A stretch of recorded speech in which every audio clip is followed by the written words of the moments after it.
Para resumir un poco lo que ya hemos visto y lo que vamos a ver un poco más adelante, veamos la interpretación. Lo que estamos haciendo es buscar distintas características y puntos que nos permitan entender a la función matemáticamente y con una eh, certeza matemática y no con una aproximación como hacemos normalmente los dibujos y a veces que lo hacemos por puntos y ni siquiera puede ser necesariamente real, nos pueden confundir. Tenemos que tener certeza matemática. De aquí que hay puntos críticos y características que podemos mezclarlas, pero es básicamente lo mismo. ¿Qué tenemos? Tenemos la ordenada al origen. La ordenada al origen ya sabemos cuál es cuando el origen, que es el origen de coordenadas, que es el 0, 0, o sea, la x vale 0, ¿cuánto vale la función? Es decir, la ordenada al origen es donde la función corta al eje y. En estos dibujos, nuestra ordenada al origen, por ejemplo, en este gráfico sería este que está aquí, en este gráfico sería este que está aquí, porque x vale 0, ahí es donde corta la función. X vale 0, ahí es donde corta la función. Nuevamente aquí, x vale 0, ahí es donde corta la función. Y nuevamente aquí, x vale 0 y la función no solo corta allí, sino que pasa por ese lugar. O sea, pasa por el 0, 0. En este caso, pasa por el origen de coordenadas. Este ya lo conocíamos. Las raíces son, podemos tener, el concepto de la raíz es aquel lugar en donde la función vale cero, o sea, los valores de x e y, pero los valores de x en donde la función vale cero. Pueden existir raíces reales y pueden existir raíces complejas. Nos interesan en principio las raíces reales, pero porque las raíces complejas no las podemos graficar, no en este gráfico, que este es un gráfico de reales en reales.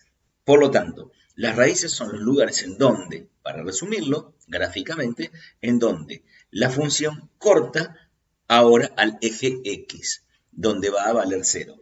Aquí estamos teniendo en este caso que la función va tomando distintos valores y en algún momento vale 0, por ejemplo, acá y acá. Estas son las raíces. Acá nuevamente tenemos una raíz real, son raíces reales, ¿no? Son valores específicos que tiene la función. Normalmente las llamamos con un subnúmero, ¿sí? Cuando nos referimos a un valor específico de una función, a una x en particular, sin saber cuál es ese número, pero queremos generalizar y decir, bueno, acá tengo un punto dado y no le digo x para no confundirlo con la variable, sino que decimos x sub 1, x sub 2, x sub 3. Entonces, normalmente, ustedes recuerden que cuando hacemos Bhaskara, por ejemplo, para resolver las raíces de una cuadrática, utilizamos x sub 1 y sub 2, que son los valores que va a tener la raíz. O sea, específicamente decimos, no cualquier x, sino estas que las llamamos sub 1, sub 2, sub 3, etcétera, para obtener las raíces. Entonces, estas son nuestras raíces. Aquí también tenemos una raíz porque está cruzando el eje x. Acá tenemos dos raíces más porque está cruzando el eje x. Y aquí tenemos no solo el origen de coordenadas, como habíamos dicho, esto es la ordenada del origen y a su vez es raíz porque también cruza o justo toca al eje x. Así que ahí tenemos el concepto de raíces, cosas que ya hemos venido manejando. Esto ya nos da una idea del dibujo. ¿Qué son las restricciones? Las restricciones, las hemos estado viendo también un poco, en el tema límite particularmente, son aquellos, o sea, es la limitación, el restringir, el acotar a una función, particularmente en su dominio o en su imagen. En principio hablemos del dominio. La restricción de dominio son aquellos valores que no puede por alguna limitación matemática respecto al cálculo normalmente, no puede hacerse el cálculo y por lo tanto en esos valores no puedo tenerlos en cuenta. Por ejemplo, la raíz cuadrada de un número negativo. Sabemos que nos da imaginarios, entonces en números reales, que es donde estamos trabajando, no podemos hacer raíz cuadrada de x cuando x es negativo. Tenemos que restringir nuestro dominio, o sea, el lugar desde donde salimos y decimos solamente vamos a trabajar con el cero y los positivos, los números positivos. ¿Qué sería el último caso que tenemos acá?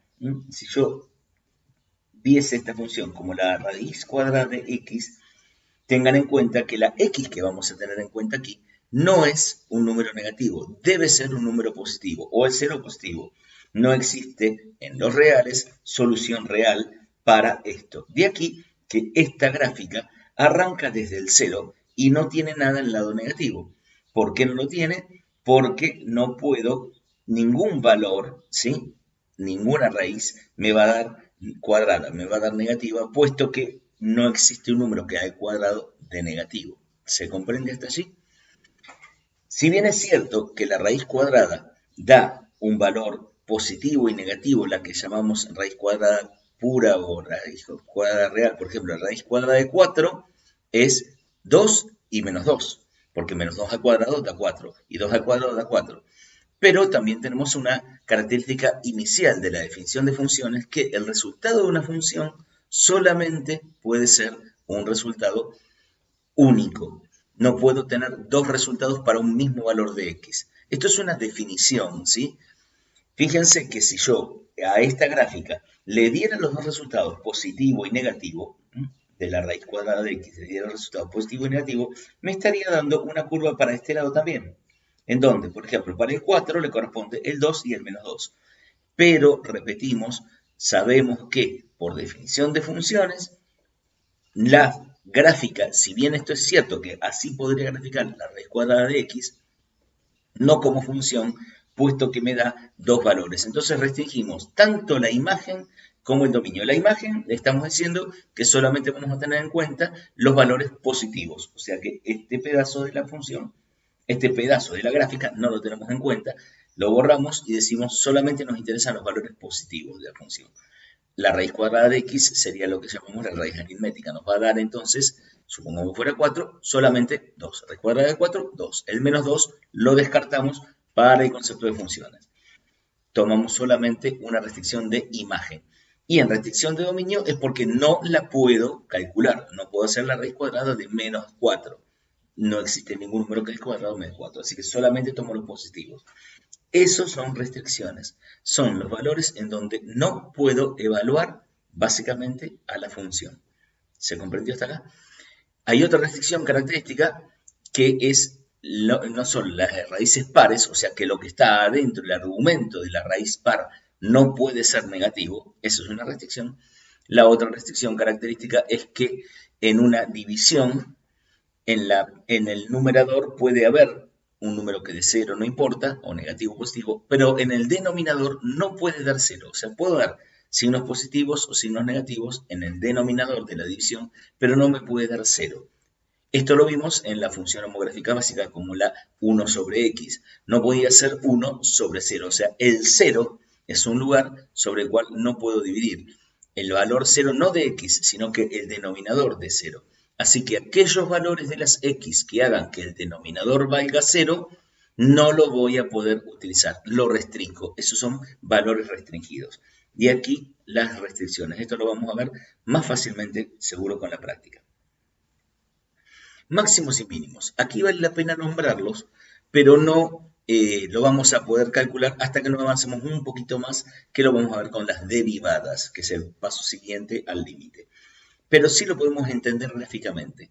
Máximos y mínimos, hablemos de máximos para entender primera cuestión, son aquellos valores en donde la función va creciendo, va tomando valores cada vez más altos, llega a un máximo y luego empieza a bajar nuevamente. Entonces ahí tengo un máximo, básicamente en este lugar. Aquí la función va creciendo, toma un valor máximo, esto es un máximo, y luego baja nuevamente.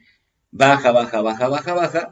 ¿Hasta dónde? Hasta que en este caso vuelve a llegar a un valor, pero este es más chico que todos los demás. Llega a este valor y vuelve a subir. O sea que cuando hace una especie de rebote la función, llega a un máximo y vuelve, rebota, como si hubiera una resistencia, rebota, ahí tengo un máximo. Cuando hace la curva hacia abajo y vuelve a subir, en este punto, justo donde sube, tengo un mínimo. Tengo máximos y mínimos. En esta función, fíjense que no tengo un mínimo en realidad porque hay muchos, siempre va bajando o siempre va bajando o siempre va subiendo, si bien se acerca, no tiene un mínimo. Acá sí, puedo encontrarme con un mínimo porque la función baja y rebota hacia arriba, acá sube y rebota en este punto hacia abajo. Entonces tengo diferentes mínimos en la función. De hecho, aquí también tengo un mínimo en este lugar, puesto que la función baja, baja, baja y acá vuelve a subir. De hecho, esta función es una función partida porque tiene un salto. En este lugar, acá tiene un pequeño salto.